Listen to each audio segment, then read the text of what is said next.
आओ पढ़े हिंदी में। आज मैं आपको पढ़ाऊंगी पद परिचय। अब देखिए, पद परिचय के बारे में पहले पद को जानना ज़रूरी है। जो शब्द वाक्य में प्रयुक्त हो जाता है उसे हम पद कहते हैं। तो देखिए, वाक्य में प्रयुक्त प्रत्येक सार्थक शब्द को पद कहते हैं। और उन शब्दों का जब व्याकरणिक परिचय, व्याकरण की दृष्टि से परिचय दिया जाता है तो उसे पद परिचय कहते हैं। यानी उन शब्दों के व्याकरणिक परिचय को पद परिचय, पद व्याख्या या पदन्वय किसी भी नाम से आप पुकार सकते हैं।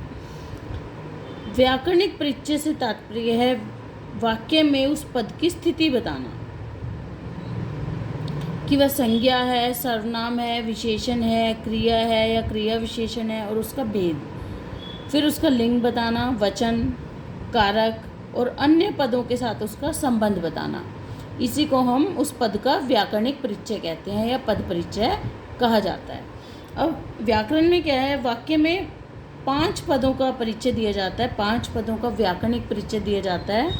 जानते हैं हम कौन कौन से हैं वे। सबसे पहला है संज्ञा। सबसे पहले संज्ञा का परिचय देते हैं। सबसे पहला है हमारा संज्ञा। अब देखिए, दूसरा है सर्वनाम, तीसरा है विशेषण, चौथा है क्रिया, पांचवा है अव्यय या क्रिया विशेषण भी कहते हैं जिसको, अव्यय या क्रिया विशेषण। अब इसमें देखिए, इसमें संबंध बोधक भी आता है। संबंध बोधक शब्द जो होते हैं वाक्य में प्रयुक्त, और समुच्चय बोधक,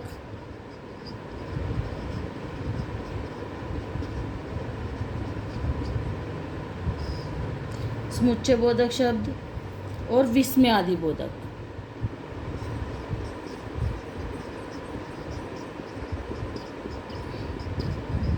इनका हम पद परिचय देते हैं।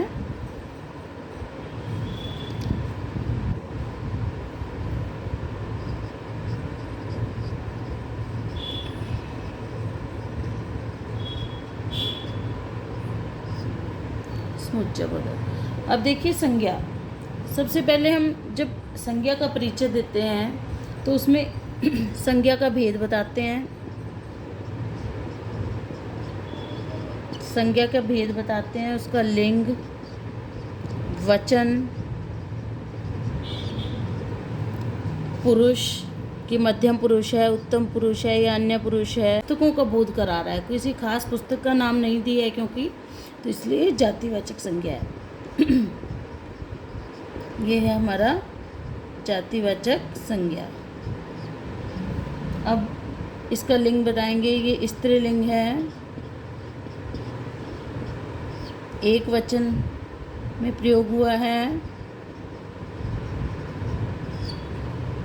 और ये कर्म कारक है क्योंकि ये 2 कर्म है। राजेश ने रमेश को पुस्तक दी, यहाँ पे 2 कर्म है। ये द्विकर्मक क्रिया तभी कहा गया है दी को, तो ये कर्म कारक है। तो इस तरह से हम व्याकरण में पद का परिचय देते हैं। सबसे पहले पहचानते हैं कि क्या पद है। संज्ञा पद है, सर्वनाम पद है, विशेषण है, क्रिया है, क्रिया विशेषण है। फिर उसमें संज्ञा का भेद बताएंगे। वो लिंग है, पुल्लिंग है या स्त्रीलिंग है, एक वचन है या बहुवचन है, वह कर्ता कारक है, क्रिया के साथ क्या संबंध है, अन्य पदों के साथ क्या संबंध है। तो और उदाहरण देखते हैं इसके।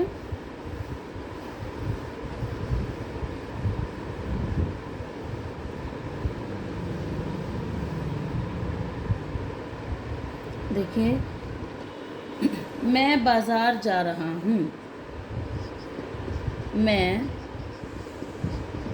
बाजार जा रहा हूँ। देखिए, इसमें मैं को रेखांकित किया गया है। तो मैं जो शब्द है यानी पद है, इसका हम व्याकरणिक परिचय देंगे। देखिए, मैं सबसे पहले देखेंगे, ये सर्वनाम है। ये जो शब्द है सर्वनाम है, अब सर्वनाम का भेद बताएंगे ये। सर्वनाम में उत्तम पुरुष है, मध्यम पुरुष है या अन्य पुरुष है। तो ये उत्तम पुरुष है, जिसे आप अंग्रेज़ी में फर्स्ट पर्सन कहते हैं। आई, माई, मी, वी, ओवर, अस। तो ये उत्तम पुरुष है। फिर है पुल्लिंग। उसका लिंग बताते हैं हम, पुल्लिंग या स्त्रीलिंग। पुल्लिंग है ये, मैं एक वचन में प्रयोग हुआ है। फिर है और जा रहा हूँ क्रिया का करता है ये। जो जा रहा हूँ यहाँ पर क्रिया है, जा रहा हूँ क्रिया का करता है। तो ये सर्वनाम पद का परिचय हो गया व्याकरण की दृष्टि से, व्याकरण की दृष्टि से। और देखते हैं, जैसे मीठे वचन बोला करो, मीठे वचन बोला करो। अब देखिए इसमें ये क्या बता रहा है, बस गुणवाचक विशेषण हुआ। फिर ये बहुवचन में प्रयोग हुआ है, मीठे वचन बहुवचन में प्रयोग हुआ है, पुल्लिंग है।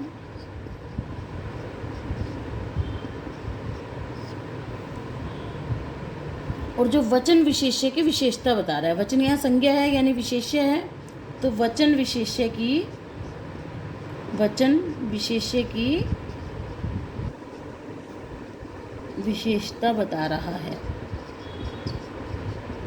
विशेषता बता रहा है। अब देखिए ये इस शब्द का, इस पद का व्याकरण की दृष्टि से उसका परिचय दिया हमने, तो इसे ही हम पद परिचय कहते हैं। तो बच्चों कैसा लगा वीडियो? अगर आपको अच्छा लगा हो मेरे चैनल को सब्सक्राइब करें और इन उदाहरणों को लिख कर प्रैक्टिस करें, तो आपको बहुत अच्छे से स्पष्ट हो जाएगा। ओके बेटा, आपका दिन शुभ हो।